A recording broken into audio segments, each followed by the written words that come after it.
What do you do when your best friend says the girl you're seeing is off limits? We'll get into that in a bit, but first, mother-in-law, female 50, showed her true colors to me, female 23, after she won the lottery. Husband's family had been going through a huge financial turmoil since the past 5 years. Sometimes it was so bad that we had to think of what to eat. We would all contribute and send each other money whenever someone needed. Husband and his siblings, a brother and sister, are all good, obedient kids to their mother, and despite poverty, never made her deprive of basic necessities. Now, the biggest problem just happened, and that is that husband's mother just won $500,000 from somewhere. Don't ask the details, please. This has been a weird change of events now because mother-in-law is being very, very protective and defensive of it, although my husband helped her 95% winning the money. But she's still calling and telling us that, you guys forget that this money exists. Although it's so strange that previously in poverty days, she would ask me for money for my pay for basic necessities and I would give more than I should. And now when she's rich, she isn't even thinking of us as respectable people.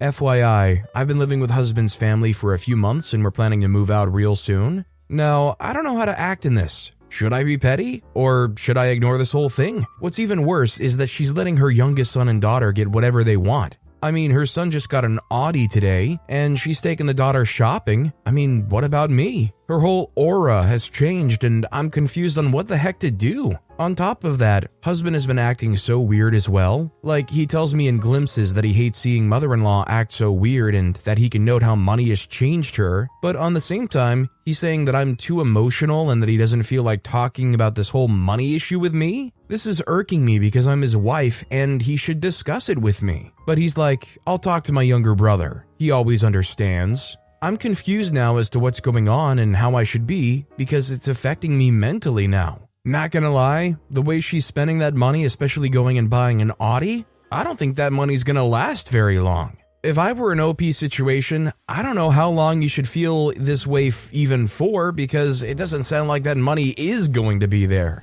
Maybe you should forget the money's there because it's going to be spent real quick at this rate. 100% focus on yourself and not on trying to extract any of this money. Also, hi, I'm Steven, and if you guys enjoy tricky relationship topics, why not hit those like and subscribe buttons down below? That said, our next story is my mother, 58-year-old female, who abandoned me, 28-year-old male, when I was 14, now wants to be a part of mine and my daughter's, 12-year-old female, life, but refuses to engage conversations surrounding her neglect of her and I's daughter when we were younger. The brief synopsis of the story is that my mom left our family to live with some dude she worked with when my twin brother and I were 14. In hindsight, and to give her the benefit of the doubt, she was dealing with her own major mental health struggles. I remember witnessing her anxiety and infrequent panic attacks from a young age. She was also feeling stuck in a loveless relationship where my paraplegic father was drinking a lot and contributing nothing to help her out with anything regarding finances, housework, child rearing, etc. I completely understand why she was feeling so burnt out and desperate to leave. I understand that she saw this man who obviously had fallen for her and offering her a way out. I've just never understood how a mother could choose to sacrifice her kids for a better life of her own. Honestly, if this were her only transgression, I might have been able to forgive her, but I had also become a father at 16, which was a really stupid move on my part to bring a child into this mess, I'm aware, but truthfully, I don't entirely blame myself. I was young, didn't realize how much about life I had to learn, and this girl was showing me affection at the time that I wasn't getting anywhere else. Also, I love my daughter now. My relationship with her is so good, and honestly, I couldn't imagine a life without her. I'd never even claimed to choose otherwise. I'm glad she's here. Anyway, Mom offered no parental guidance or support for me with this. We were left to raise the child on our own, more or less. We did have help from my ex-partner's mother for the first 8 months or so, as she allowed her to stay with us provided I paid her a small amount of rent. I was working at the time, so not a huge deal, and we sorted ourselves out with food and stuff, but no contribution from my mom outside some infrequent visits. I do remember her asking me when my daughter was born if we needed anything, and I told her, I don't need your help, I got this, almost rebelliously. and she had brought this conversation up the few times I'd addressed the issue of her lack of support at this time with her, though I think she should have been a freaking parent here and seen my immaturity and inability to properly care for her grandchild. Perhaps that's selfish. I'm really not sure what should rightfully be expected, honestly. So we moved out on our own, renting a crappy old house, just baby and my partner. I was 17 before my kid had turned 1, and mom never once expressed concern for finances or small things like how we were affording to eat or nappies, etc. We weren't really. The things that would be at the forefront of my mind if my daughter was in this situation, you know?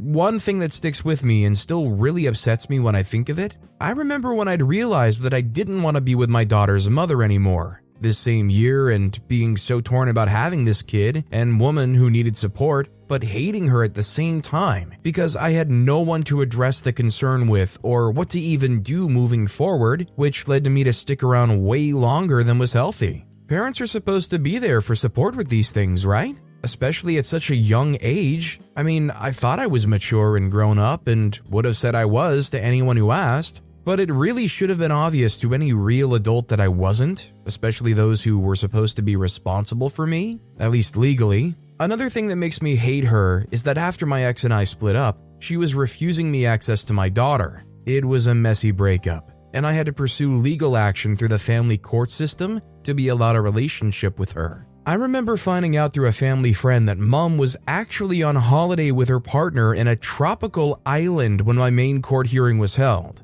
And when angrily addressing mom about this over the phone, she responded with, "I had to keep it a secret because I didn't want to upset you." I think that's enough exposition to give the gist of it anyway. Also, to be fair on mom, in recent years, really since lockdown, but she had done a few things before that too, she's been a lot more involved with my daughter. Just recently, she spent hundreds of dollars to come down to stay for the weekend and take us out on a fun trip away at her expense, among a few other things over the years. And I really try to be grateful for these things, as I can see she's really been putting in effort and my daughter likes and cares for her a lot. It's just, she really refuses to give me what I need in addressing her neglect and abandonment. It's like she doesn't realize the wrong she did or doesn't see the hurt it caused me. Many times I've broached the conversation as it feels important to me to have if we are to pursue a continued relationship. I kind of hate her for what she did, but would never admit that for fear of deeply upsetting her, and honestly, I'd like to be rid of that hate for my own peace of mind, at least. Yet she will always deflect the topic, or gaslight me out of how I feel about it. I get responses like, "Oh, you're just looking for someone to blame. You were old enough to take care of yourself. My brothers moved out at that age. It was so long ago. Move on. You have no business keeping the wound open. Nobody gets a normal upbringing." Really deflective crap like that. We never got to have a true conversation because she doesn't allow it. In my reflecting on the issue, I honestly think that she feels very guilty deep down. She's not a horrible person and has taken to repression rather than acknowledgement of the truth as a defense mechanism, as many do in certain situations. Realistically, she was ill-equipped, not in her right mind, and made some big mistakes. She's not a horrible person, but she did fail me as a mother, and I'm really torn between how to move forward. I know a relationship with her is best for at least my daughter and won't want to take basically her only involved grandparent away from her, but I'm deeply hurt by her past actions. And don't think it unreasonable that I feel the need to have this trauma addressed and worked through.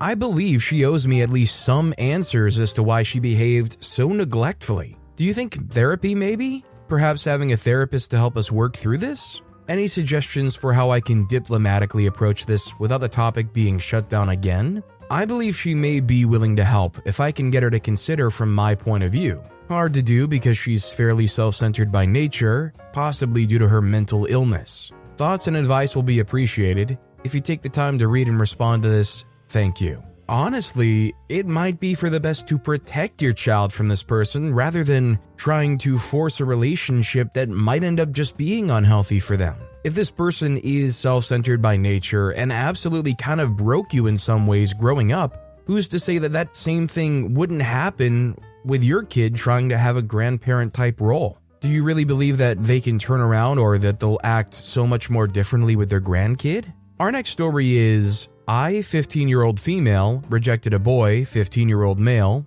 and when things started getting awkward, I ghosted him. His mom texted mine and now I'm being forced to talk to him? What do I do? A boy I'm friends with asked me out a few weeks ago through text, and I very awkwardly rejected him. He played it off, I guess, as best as he could, but things got really awkward fast. I feel like it was at the back of both of our minds what happened, and I started feeling uncomfortable talking to him. I know it's not nice, but I ghosted him. Now, this boy I normally see every few weeks and we otherwise text, but I stopped responding to his texts. I also haven't seen him in a few weeks. He apparently got his mom to message my mom, asking why I haven't been responding to people. He's in the center of our friend group, so I wasn't able to tell anyone what happened. I was honestly planning on just drifting away. My mom got involved, told me I can't ghost people, and that I can't just cut contact. I'm uncomfortable and I don't want to talk to him. Lastly though, just what do I do? I have to respond to him, but he's been texting me every few days for the last 4 weeks.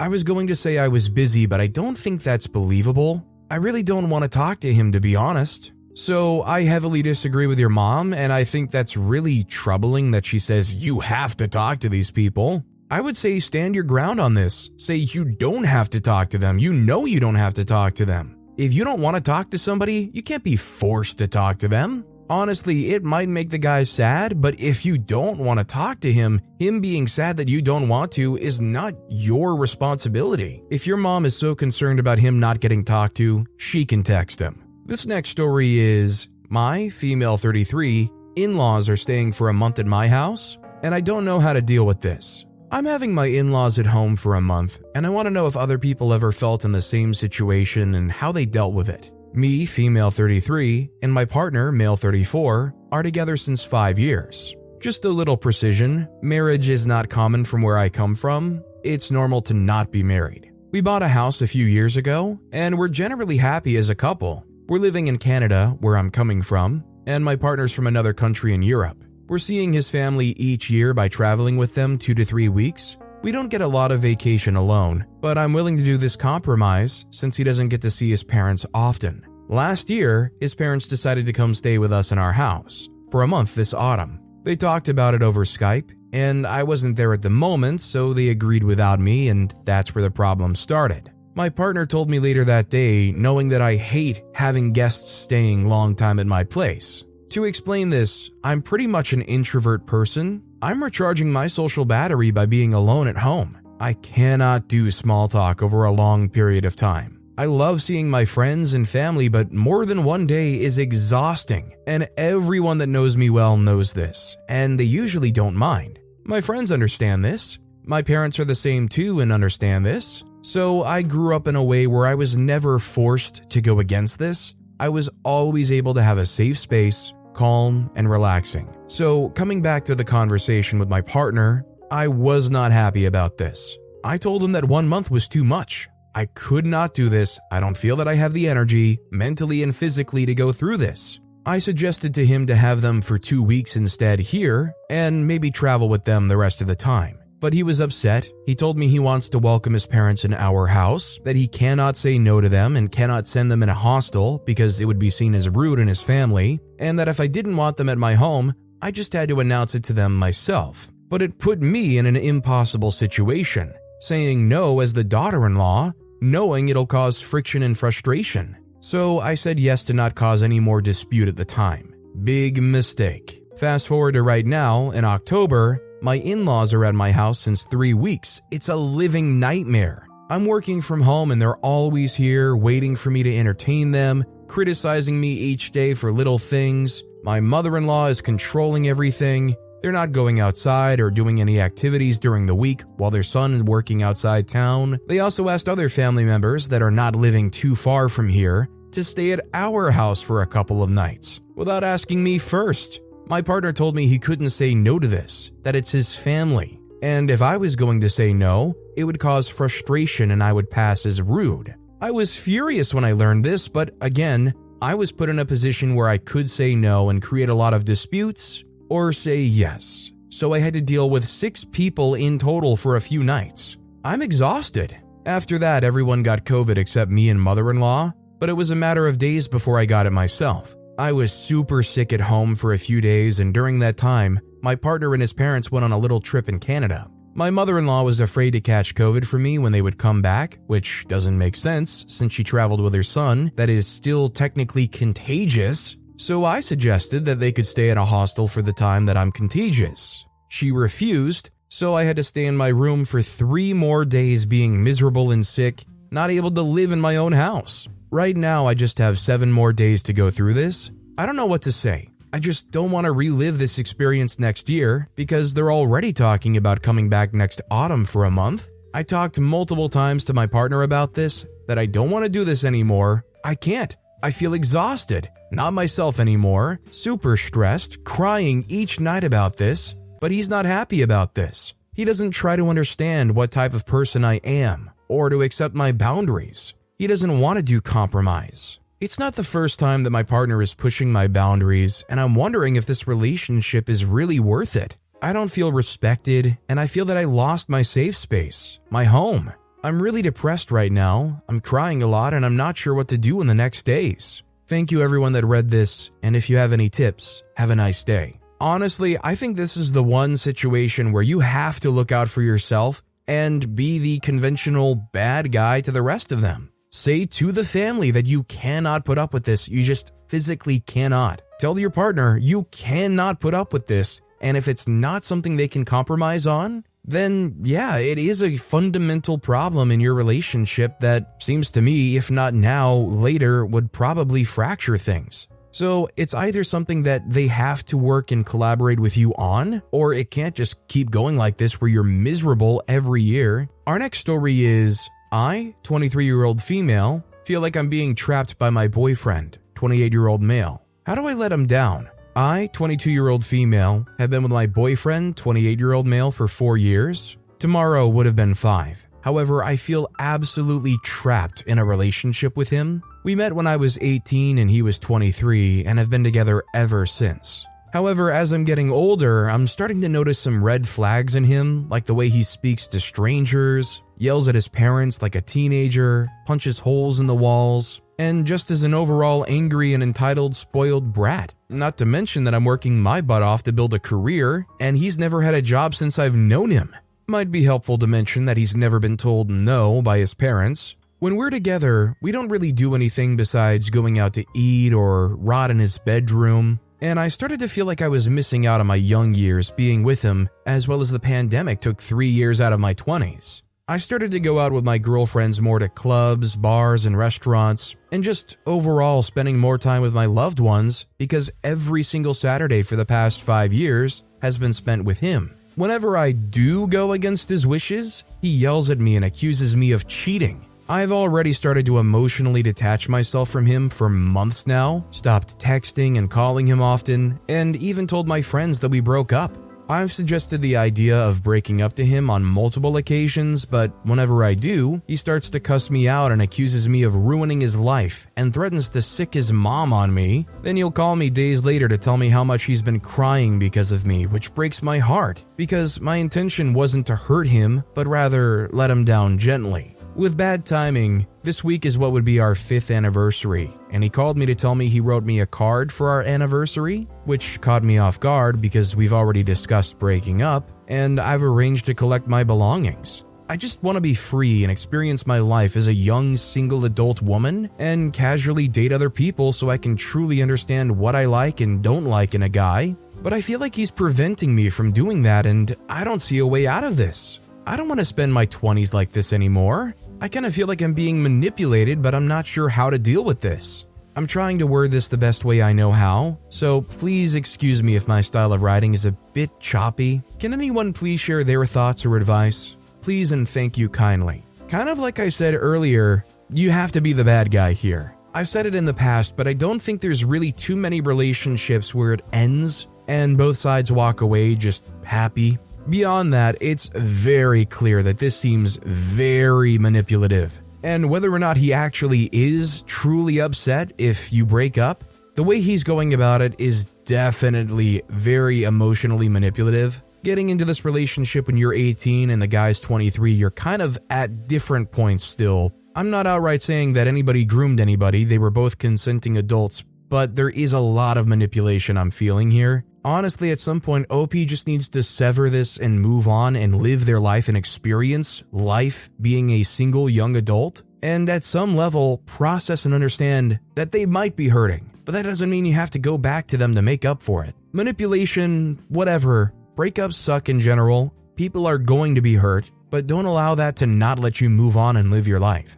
This next story is, my girlfriend, female 34, is a rather messy person. How do I, female 26, make sure not to pick up after her constantly if we move in together? My girlfriend, female 34, and I, female 26, have been together for some time, and the topic of moving together within the next year has come up in one of our conversations a few weeks ago. I love her, and she is a great person. Everything one could ever wish from a partner. However, I have an issue. I am a rather tidy person. Things in my apartment have their dedicated place, and if I use it, I put it back there. Everything is always neat and clean. My girlfriend is the opposite. If she uses an item, it stays there. Her dinner table is constantly filled with things from her bags that she unloads there. What bothers me even more is that she even has a cleaning lady, but her apartment still looks messy. When we spend time together, we usually have a good separation of tasks. She takes care of food, cooking, choosing restaurants, grocery shopping, etc., while I take care of cleaning, tidying up the apartment, putting things away, taking away the trash, cleaning the dishes, etc. However, with her inability to put a knife into the dishwasher after she used it to cut an apple, or picking up a slip of paper that fell from her office desk, I find myself in the position that the tasks are unequally shared. How should I bring up the topic with her before we seriously get to the topic of moving in with each other? Honestly, I do think there's a certain level of mindfulness that she is neglecting here, and I've seen it firsthand in some people. I don't want to outright call them lazy, but they definitely get into this mindset that is like, oh, that's so annoying, I don't want to deal with that, when it literally would take 10 seconds and you're literally right there to correct something. When you're done cooking something, how long does it take to rinse it out and pop it in the dishwasher? 15, 30 seconds? Or if you get a drink and you accidentally spill a couple drops on the floor, how long does it take to get a paper towel and wipe that up? 30 seconds? I think the one that most people are notoriously lazy for, and I am too, is you get some ice out of the freezer and it hits the ground. How hard is it to bend over and pick it up and toss it in the sink or whatever? It's just so much easier just to kick it under the fridge, right? I think it's more than fair to have an honest and frank conversation with them saying, if we're living together, I don't want to see our shared living space go uncared for. I mean, some people even with hands-on help will refuse to take responsibility for doing these little things, but I think that's a big part of just being an adult. I think it just comes down to pointing out you have to have a level of respect not just for your living space, but for OP. Do it not necessarily just because it's a mess, but because you also care about OP and leave that mess for OP to have to clean up later. If they can't respect that, there's a real issue going on. Our next story is, do I ask my boyfriend, 31-year-old male, to stop asking me, 28-year-old female, to do these tiny tasks around the house? 5.5-year relationship, 30 and 28 years old, lived together for 4.5 years. Everything is great generally. I do almost all the inside housework. Cleaning, deep cleaning, cooking, organizing, pet care, and rarely ask for help when I'm doing a task because I know that just because I felt like doing it at that second doesn't mean he does. He does a lot of the outside stuff, like weeding and power washing and working on our cars. It's generally a fair split of labor. This weekend, he overhauled the yard while I reorganized and deep cleaned the kitchen from floor to ceiling and didn't ask for help, because I felt like it was a fair split of labor between these two projects. We're still working all of it a little here and there while we work from home this week. I'm really good at never nagging or asking for things around the house because I know how frustrating and annoying it can be. During these projects though, I feel like he's been bossing me around for tiny things. Like he'll take out the trash and say, "Can you replace the bag?" on his way out of the door when I'm in the middle of work or relaxing. Like, huh? When I take out the trash, I replace the bag. I would never ask him to do something so small. It feels bossy. He also randomly walked by me over the weekend when I'd finally sat down and asked if I could break down and put away the portable AC unit. I'm thinking, I guess I can, but why are you telling me to do it like I'm your kid or servant? Or he'll randomly ask me to clean something and then go do something else, as if I don't clean enough. It's all these tiny things that he asks that really frustrate me, because I don't do that to him. Today, I'm just irrationally annoyed that he's been asking for all these little things lately. It's so small, but I might snap next time he asks for something and I don't want to. But I feel like I'm living with my parents when he does this. Am I just being insane? Do I let him know how I feel and ask him to stop bossing me around? I mean, I would say give him a little bit of return fire. Maybe notate a few of the things that he asked you to do that you went and did for him. And then the next time he's lounging around when you ask him to do something and he says, "Oh, I'll get to it later," or "Oh, I don't want to do that now," you bring up what he did here, but honestly, that might just be drama causing. "I don't think I'm relaxing right now. Why don't you go ahead and just finish it up?" is an unreasonable response. Also, to be fair, their split of labor I don't think is actually equal. Now, I hate outside work, so I understand if you want to offload that kind of stuff to somebody else and be happy with that. But really, outside work is, weekly at best? It's not like you have to mow the yard or pressure spray something every day. Cleaning and cooking? You do. So just that alone, I understand why OP's had their fill. This next story is, the girl I'm seeing is off limits, according to my best friend.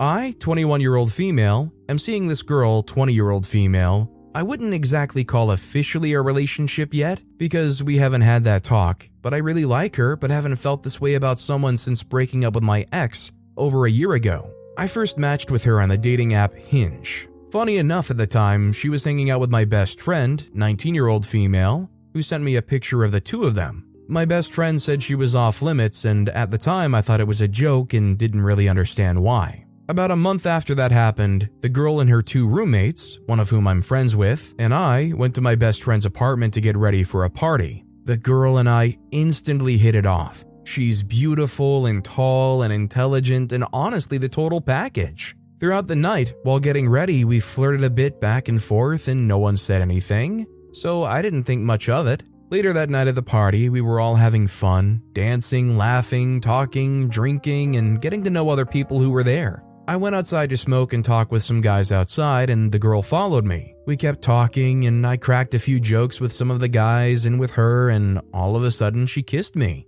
It was a really good kiss. My best friend and her roommates all saw us kiss and talk throughout the night, and I ended up taking her home with me to get to know each other more. She had forgotten her keys, so I let her spend the night and I took her home the next morning. After that, my best friend called me, yelling at me, saying she was so disappointed in me and how I broke her trust. I didn't know how to respond to this. I've kept seeing the girl since then, and my best friend is still mad at me because I crossed a boundary with her, which is totally understandable, but the boundary that I had on me was never put on the girl. The roommate of the girl is really anxious, according to my best friend, about the whole situation, but hasn't reached out to me about it or the girl to talk. I want to keep seeing this girl, but I don't want to ruin my friendship with my best friend or the roommate. I don't know how to have that conversation without losing one or the other. I think, honestly, at this point, you have to choose one or the other. I think you've already gone too far with this girl to just be like, "Oh yeah, you're right, it's off limits, I'm just gonna cut them off." I wouldn't say that you're outright dating them, but you've already crossed that boundary. How much worse could it possibly get? I mean, a lot of people do believe in the whole best friend calling dibs or boundaries or whatever, if that's what's going on here. I think OP maybe needs to have a conversation trying to understand why they feel this way, and maybe talk through it with them. Or if it doesn't matter that much to them about losing this friend, go for it. Our next story is, my 26-year-old female friend, 25-year-old female, wants to cancel the Paris leg of my trip to visit her. Hoping to gain some perspective on the issue, my friend and I met in college and have been close friends for the past 7 years. About 3 years ago, she got married and moved to her husband's home country, Luxembourg, from the US. She's always wanted me to come out and visit her, but I've never been able to afford such an extravagant trip. I got a new job 5 months ago and now have disposable income for the first time in my life. We got to talking and decided I'll come visit her for Thanksgiving this year. I can only afford/get enough time off work to come for 5 days, so we planned for me to come to Luxembourg and us to visit Paris for 2 days in the middle of my stay, since I've never been to Europe and come on, it's Paris. Last week, she sent me a TikTok saying that Paris has bed bugs and we should cancel our trip there. I told her that I thought we should do some research to see how we could still visit safely, as it's a very important part of the trip for me. She sent me several paragraphs about how hotels probably aren't doing what they're supposed to do for bed bugs since it's expensive, and Airbnbs don't have the same resources as hotels, so she wouldn't feel comfortable staying there either. She also said that there are even bed bugs on the metro, which we would need to use to see everything I want to see. If we brought bed bugs back to her apartment, they couldn't use chemicals since they're illegal in the EU and would have to use heat guns that cost 200 to 500 euro per treatment and damage electronics and furniture. In her own words, it would be a nightmare and the risk is not worth it to her. She finished up by suggesting if I still want to go, I can go without her towards the end of my trip, then return the day before my flight to stay in a hotel before returning home. That way we can both enjoy the visit. I'm so hurt and honestly feeling unwelcome. Yes, I want to see Paris, but the whole reason I'm going to Europe is so we can spend time together, so I don't feel like me going alone would be a fair compromise. If I have to go without her, I will, but it's not what I want to do.